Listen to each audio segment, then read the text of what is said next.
할렐루야. 하루를 시작하는 성도들께 하나님의 은혜와 평강의 축복이 함께 하시길 기도합니다. 오늘 우리의 삶을 인도하실 하나님의 은혜를 기대하며 주시는 말씀 앞에 하나님을 향한 소망의 복음을 붙드시는 성도님들 되시기 바랍니다. 12월 21일 말씀으로 여는 아침, 오늘 우리에게 주신 하나님의 말씀 욥기 38장 1절에서 21절 말씀입니다. 그때에 여호와께서 폭풍우 가운데에서 욥에게 말씀하여 이르시되 무지한 말로 생각을 어둡게 하는 자가 누구냐? 너는 대장부처럼 허리를 묶고 내가 내게 묻는 것을 대답할지니라. 내가 땅에 기초를 놓을 때에 내가 어디 있었느냐? 내가 깨달아 알았거든 말할지니라. 누가 그것의 도량법을 정하였는지, 누가 그 줄을 그것의 위에 띄웠는지 내가 아느냐? 그것의 주추는 무엇을 위해 세웠으며 그 모퉁이 돌을 누가 놓았느냐? 그때의 새벽 별들이 기뻐 노래하며 하나님의 아들들이 다 기뻐 소리를 질렀느니라. 바다가 그 모태에서 터져 나올 때에 문으로 그것을 가둔 자가 누구냐? 그때에 내가 구름으로 그 옷을 만들고 흑암으로 그 강보를 만들고 한계를 정하여 문빗장을 지르고 이르기를 내가 여기까지 오고 더 넘어가지 못하리니 내 높은 파도가 여기서 그칠지니라 하였노라. 내가 너의 날에 아침에게 명령하였느냐? 새벽에게 그 자리를 일러주었느냐? 그것으로 땅끝을 붙잡고 악한 자들을 그 땅에서 떨쳐버린 일이 있었느냐? 땅이 변하여 진흙에 인친 것 같이 되었고 그들은 옷같이 나타나되 악인에게는 그 빛이 차단되고 그들의 높이 든 팔이 꺾이느니라. 내가 바다의 샘에 들어갔었느냐? 깊은 물 밑으로 걸어 다녀 보았느냐? 사망의 문이 내게 나타났느냐? 사망의 그늘진 문을 내가 보았느냐? 땅의 너비를 내가 측량할 수 있느냐? 내가 그 모든 것들을 다 알거든 말할지니 어느 것이 광명이 있는 곳으로 가는 길이냐? 어느 것이 흑암이 있는 곳으로 가는 길이냐? 너는 그의 지경으로 그를 데려갈 수 있느냐? 그의 집으로 가는 길을 알고 있느냐? 내가 아마도 알리라. 내가 그때에 태어났으리니 너의 횟수가 많음이니라. 아멘.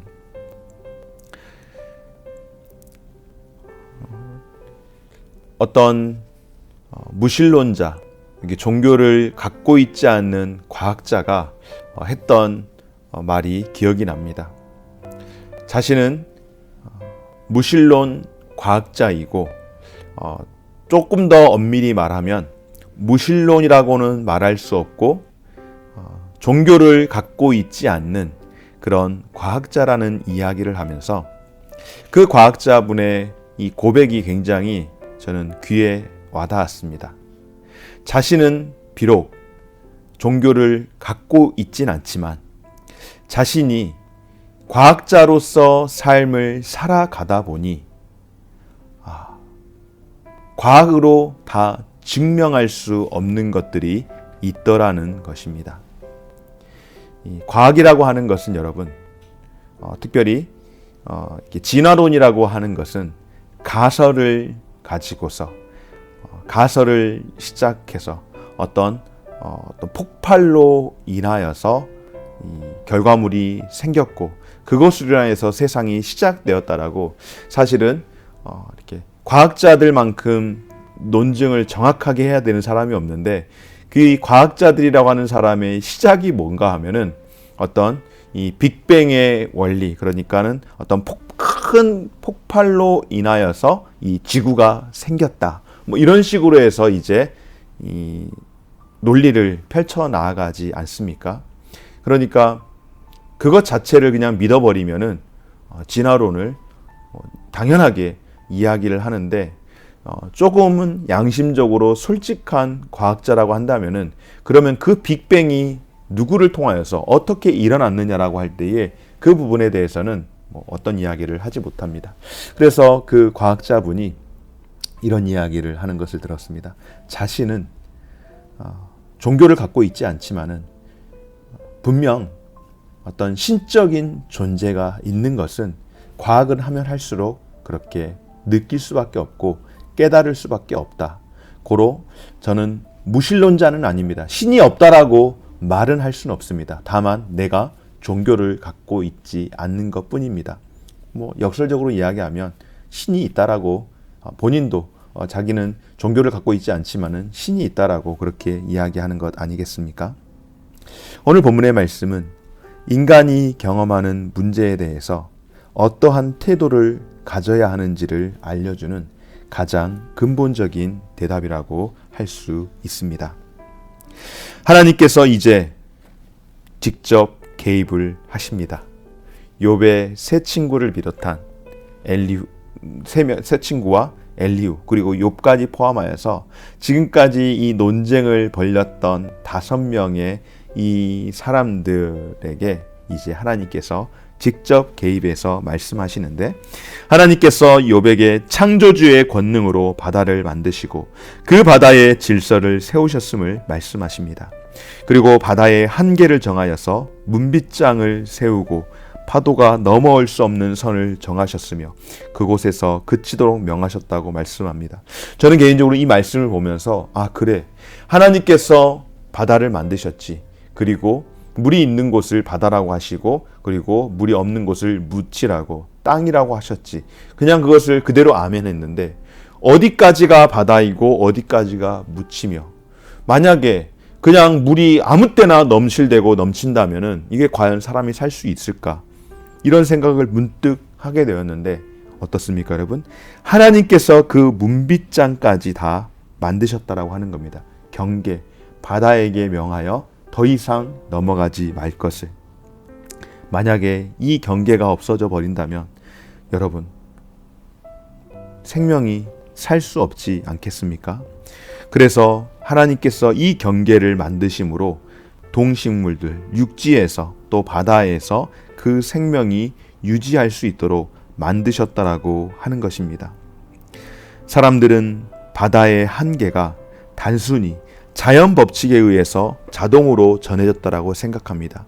심지어는 목사인 저조차도 하나님이 만드셨다라는 것을 알지만, 그러나 그냥 무의식 중에 이거는 그냥 그렇게 됐나 보다라고 그냥 생각할 수도 있는데, 오늘 말씀을 통하여서 다시 한번 말씀하는 것은 그것조차도, 그 문지방조차도, 그러니까 그 경계조차도 하나님의 간섭하심과 섭리라는 것을 그냥 의식하지 않고 있었는데 오늘 다시 한번 알 수 있게 되어 감사합니다. 사랑하는 여러분, 이 모든 자연의 법칙 누가 정하셨습니까? 하나님이 정하신 줄 믿습니다. 하나님의 명령에 피조세계가 순종함으로 말미암아서 이 모든 생명이 유지가 되고 있다라고 하는 것입니다.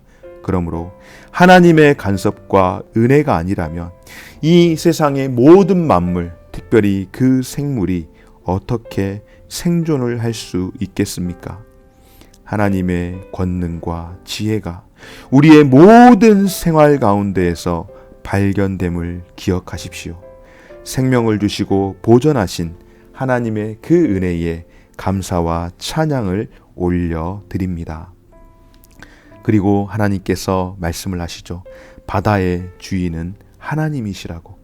성도는 모든 만물의 주인이신 하나님을 주님으로 인정하고 그 앞에서 경배하며 살아가야 할 줄 믿습니다. 하나님은 욥에게 깊은 물밑으로 다녀보았느냐라고 질문하시면서 사망의 문을 보았느냐라고 묻습니다. 여러분, 사망의 문은 어떤 문일까요? 죽은 자들이 거주하는 음부의 문을 말하는 것 아니겠습니까?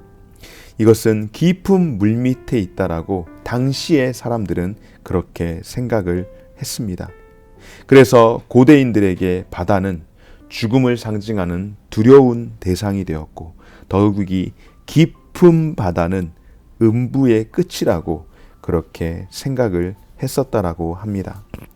특별히 성경에서 천국에 대해서 우리에게 비유적으로 말씀하시는 곳이 요한계시록이죠.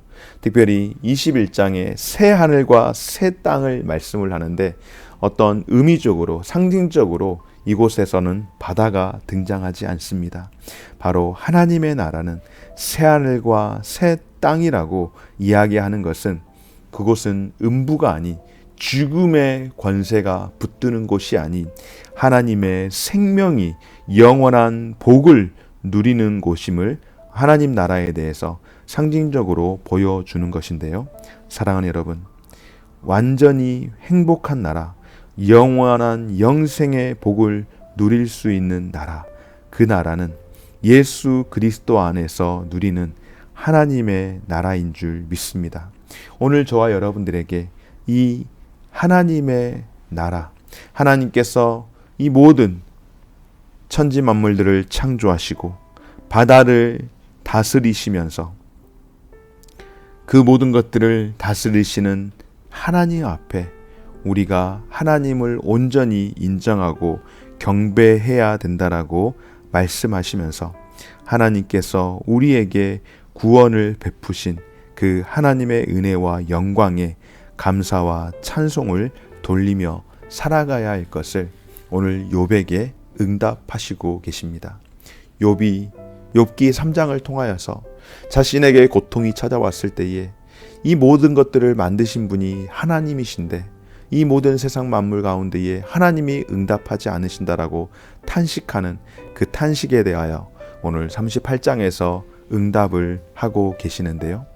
우리가 다 알 수 없는 하나님의 그 창조 세계의 거대함을 말씀하시면서 궁극적으로 이 모든 것들을 내가 관장한다라고 말씀하시고, 그리고 그 가운데에 거하는 저와 여러분들 하나님의 은혜와 영광 가운데에서 감사와 찬송을 드려야 한다라고 오늘 하나님께서는 욥에게 네가 그렇게 찾던 내가 바로 여기 있다, 그리고 나는 이런 하나님이다 라고 우리에게 말씀하는 줄 믿습니다.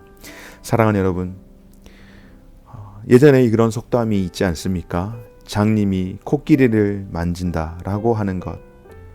쉽게 말하면은 우리 잘 보지 못하는 사람이 코끼리 다리를 만지면은 그 기둥 같은 거, 그게 코끼리의 전부라고 생각하고, 코를 만지고 있으면은 이 코끼리라고 하는 것은 굉장히 무슨 큰 호수가 있는 그런 거라고 생각하고, 배나 이런 부분을 만지면은 끝이 없는 그냥 어떤 이 벽이나 바위 덩어리 같다라고 그렇게 생각할 수 있지 않습니까? 보지 못하고 그냥 만져보는 것은 정말로 단편적으로 내가 상상을 하는 것입니다. 무슨 말씀일까요? 우리의 유한한 인간이 하나님의 그 큰 섭리를 다 경험하지 못하고 다 알지 못하고 그저 일부만 경험하고 있기 때문에 극히 작은 부분을 우리는 이해하고 내가 경험한 하나님이 전부라고 그렇게 착각할 때가 굉장히 많다라고 하는 것이죠. 지금까지 욥과 그의 친구들, 심지어 엘리후가 여러 가지 말로 논쟁을 벌였지만 사실상 이 5명의 모든 사람들 또한 장님 코끼리 만지기에 불과했던 것 아니겠습니까? 사랑하는 여러분, 참된 지혜는 복음성가에 나오는 소원이라고 하는 그 가사처럼 하나님은 어떠한 분이신지를 우리가 아는 것, 그것이 참된 지혜라고 한다면 하나님은 어떤 분이신가요, 여러분? 우리의 작음을 알고 그분의 크심을 아는 것, 그것에서부터 시작된다라고 하는 것을 기억하시고, 이제 얼마 남지 않은 2021년의 이 마지막을 바라보는 이 시점에서 이제 욥기 말씀 얼마 남지 않은 42장까지의 말씀을 계속해서 묵상하면서 다시 한번 우리가 우리의 이성으로 다 알 수 없는 그 하나님에 대한 참된 지혜를 얻기 위해서, 하나님을 다 이해할 수 없지만은 그러나 하나님은 위대하신 하나님이시고 그 위대하신 하나님은 나의 유한한 인생 가운데에 늘 간섭하고 계신다는 것을 기억하시고 살아갈 수 있는 저와 우리 모든 성도들의 삶이 되어지시기를 주의 이름으로 축원합니다.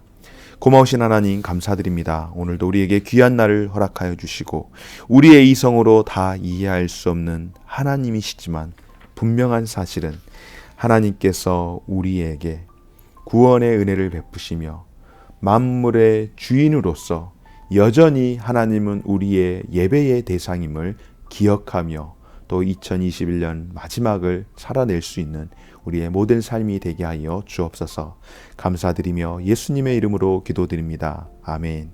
하늘에 계신 우리 아버지여, 이름이 거룩히 여김을 받으시오며 나라가 임하시오며 뜻이 하늘에서 이룬 것 같이 땅에서도 이루어지이다. 오늘날 우리에게 일용할 양식을 주옵시고 우리가 우리에게 죄 지은 자를 사하여 준 것 같이 우리 죄를 사하여 주옵시고 우리를 시험에 들게 하지 마옵시고 다만 악에서 구하옵소서. 대개 나라와 권세와 영광이 아버지께 영원히 있사옵나이다. 아멘.